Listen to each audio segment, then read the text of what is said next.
नमस्कार दोस्तों, आप सभी लोगों का आपके अपने YouTube channel science with education पर बहुत बहुत स्वागत और अभिनंदन करता हूं। आशा करते हैं आप सभी लोग स्वस्थ होंगे, मस्त होंगे और अपनी पढ़ाई को बहुत अच्छी तरीके से कर रहे होंगे। तो पिछली क्लास में हम लोग पढ़ रहे थे कि जो पृथ्वी की आंतरिक संरचना है उसके बारे में पढ़ रहे थे। तो पृथ्वी की आंतरिक संरचना में हम लोग दो सोर्स पढ़े थे, प्राकृतिक सोर्स और आर्टिफिशियल सोर्स। और आर्टिफिशियल सोर्स में हम लोग पढ़ रहे थे घनत्व के बारे में। पिछली क्लास में घनत्व के बारे में पढ़े थे कि डेंसिटी जो होती है वो क्या होती है। आज की क्लास में उसी को हम लोग आगे बढ़ाएंगे, तापमान मतलब टेम्परेचर के बारे में पढ़ेंगे। तो बिना किसी देरी के सबसे पहले हेडिंग डालिए तापमान।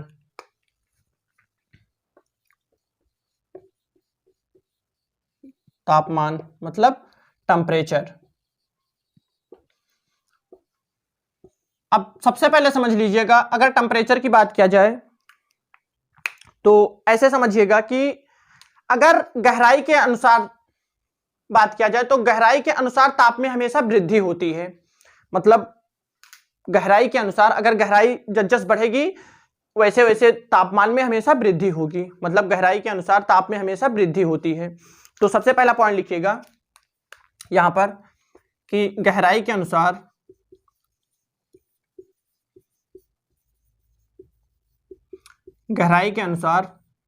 ताप में वृद्धि होती है। मतलब गहराई में जाने पर तापमान में वृद्धि होती है। अब अगर यहां बात किया जाए तो समझिएगा कि 32 मीटर गहराई में जाने पर 1 डिग्री सेल्सियस तापमान में वृद्धि होती है। मतलब लिख लीजिए यहां से 32 मीटर जाने पर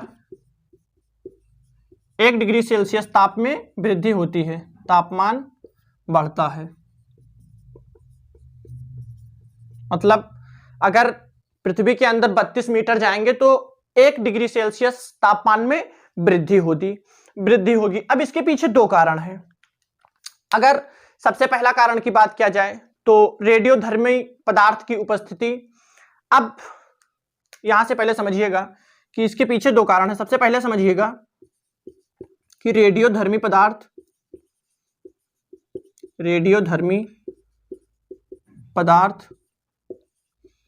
की उपस्थिति। अब अगर इसकी बात किया जाए कि रेडियोधर्मी पदार्थ क्या होता है तो सबसे पहले मतलब ऐसे समझ लीजिए कि एनर्जी जो होती है वो एनर्जी रिलीज करती है। जो रेडियोधर्मी पदार्थ होते हैं ये एनर्जी रिलीज करते हैं किसी स्पेसिफिक प्रेशर या टेम्परेचर पर ये एनर्जी रिलीज करते हैं। मतलब ये जो रेडियोधर्मी पदार्थ होते हैं किसी स्पेसिफिक प्रेशर या टेम्परेचर पर एनर्जी रिलीज करते हैं। तो अब इसमें सबसे पहला पॉइंट समझ लीजिए, ऐसे लिख लीजिएगा कि ये जो होते हैं ये एनर्जी रिलीज करते हैं।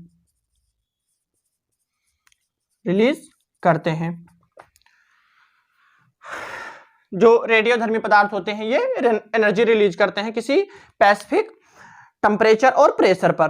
तो अब सबसे पहले इसको नोट कर लीजिए, फिर हम लोग नेक्स्ट पॉइंट में समझेंगे। एक बार फिर से समझ लीजिए, अगर तापमान की बात किया जाए तो गहराई के अनुसार तापमान में वृद्धि होती है। मतलब जैसे जैसे गहराई में आप जाएंगे तो 32 मीटर जाने पर 1 डिग्री सेल्सियस तापमान बढ़ता है। लेकिन ये कंटिन्यू नहीं होता है, कभी कभी नहीं भी बढ़ता है।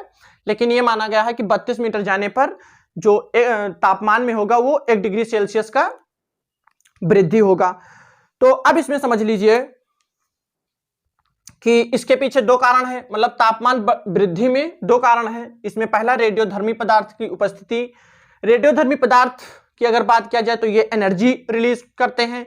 इसमें अगर एग्जाम्पल लिखना हो तो लिख लीजिए, एग्जाम्पल में यूरेनियम,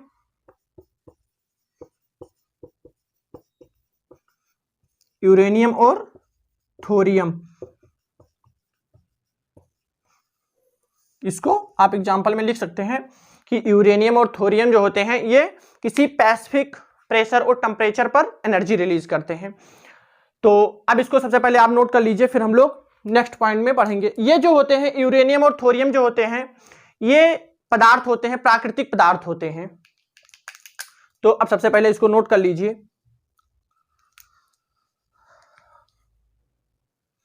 फिर उसके बाद समझिएगा कि जो रेडियोधर्मी पदार्थ होते हैं इनके दो लेयर होते हैं, यहां से समझिएगा।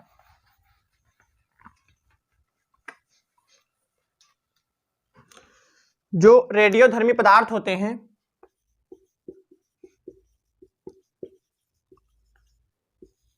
रेडियोधर्मी पदार्थ जो होते हैं इनके दो लेयर होते हैं।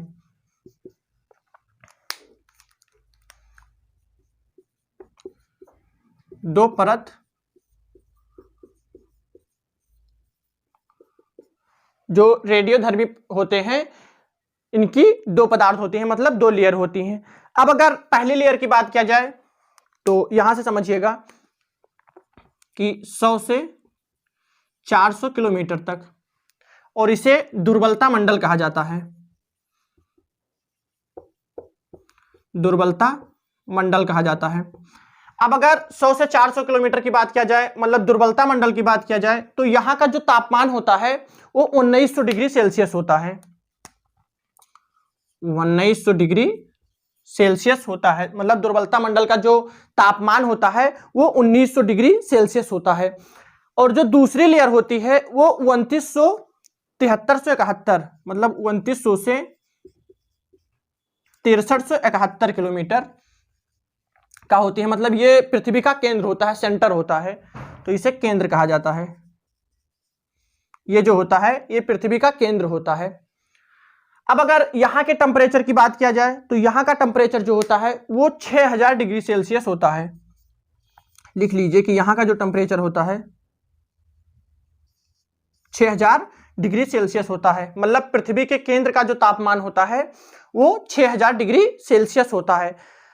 अब यहां का जो तापमान होता है सबसे ज्यादा होता है, तो तापमान सबसे ज्यादा होगा तो जो यहाँ की चट्टानें होती हैं वो तापमान के कारण पिघलकर मैग्मा में परिवर्तित हो जाती हैं।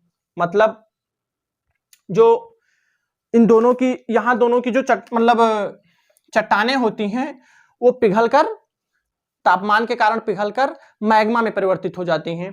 तो यहां पर लिख लीजिएगा कि ये, यहां नीचे लिख लीजिएगा, बगल में लिख लीजिएगा कि ये मैग्मा,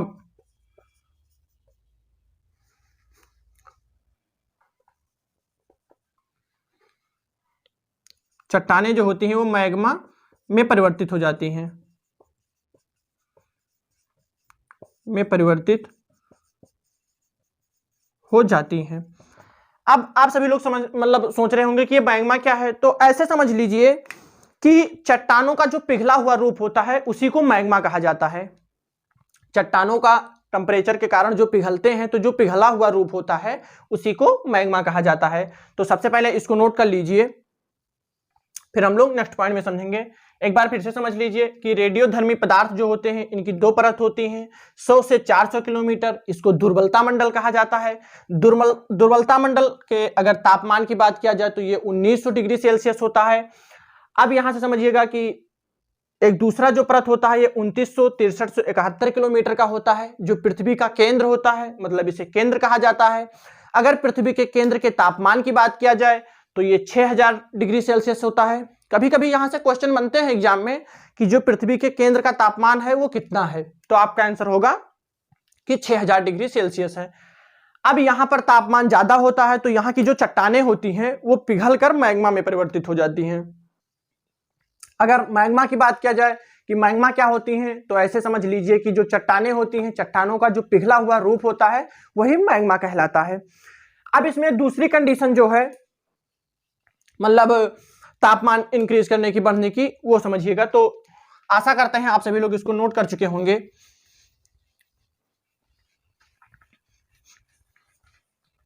अगर दूसरी कंडीशन की बात किया जाए तो यहां से लिखिएगा कि दूसरी कंडीशन ये होती है कि जहां पर चट्टानें टूट रही हो वहां भी तापमान में वृद्धि होती है। दूसरी पॉइंट लिख लीजिए कि जहां चट्टानें टूट रही हो, पहला हुआ कि रेडियोधर्मी पदार्थ की उपस्थिति हो, वहां पर टेम्परेचर इंक्रीज होता है, या दूसरा जो है जहां चट्टानें जो होती हैं वो टूट रही हो, वहां भी टेम्परेचर में हमेशा वृद्धि होगी। तो ये 2 पॉइंट नोट कर लीजिएगा। अब यहां से समझिएगा कि जो तापमान वृद्धि होती है वो चट्टानें जहां टूटेंगी वहां पर भी हमेशा वृद्धि होगी। तो तापमान में वृद्धि होती है, गहराई में जाने पर तापमान हमेशा बढ़ता है। तो आशा करते हैं आप सभी लोग तापमान या टेम्परेचर समझ गए होंगे। तो इस क्लास में बस इतना ही, और अगली क्लास में हम लोग पढ़ेंगे प्रेशर के बारे में या दाब के बारे में।